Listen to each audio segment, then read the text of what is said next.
Il était le photographe attitré d'Édith Piaf, et son ami, mais aussi un grand nom de la photo contemporaine. Il était une figure des années 1960 et un grand nom de la photographie. Hugues Vassal s'est éteint ce 24 avril à son domicile de Tours à l'âge de 89 ans.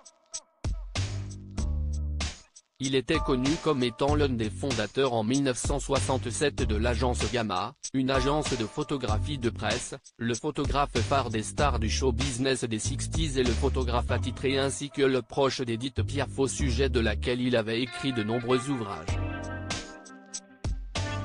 Il est mort paisiblement, endormi sur son bureau après avoir travaillé sur son prochain livre, a indiqué ce jeudi 27 avril sa fille Solène Alaf, confirmant les informations déjà données par des médias locaux.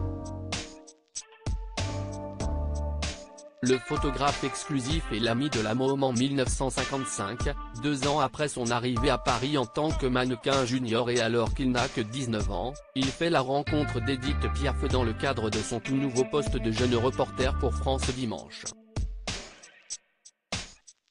Sa rédaction lui confie le soin de réaliser un sujet sur celle qui connaît alors une carrière internationale malgré le fait qu'elle lutte alors contre ses démons, addiction à la morphine et alcoolisme, Édith Piaf.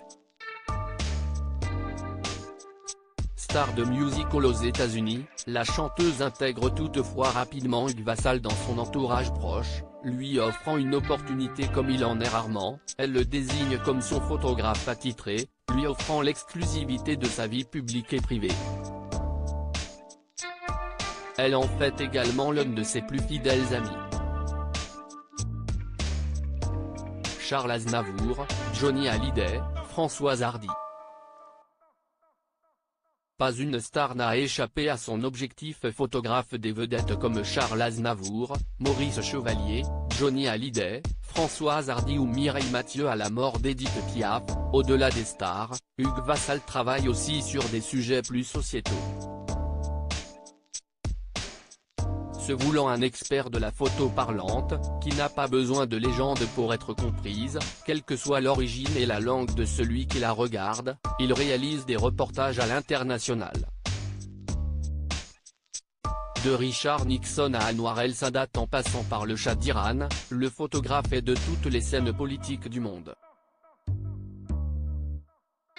En 1969, c'est lors de son voyage en Afrique du Sud, en plein apartheid, qu'il saisit l'un des clichés les plus célèbres de sa carrière et l'un des plus symboliques sur cette période de l'histoire, dans un stade, une corde séparant les spectateurs blancs des noirs. La photo fera le tour du monde.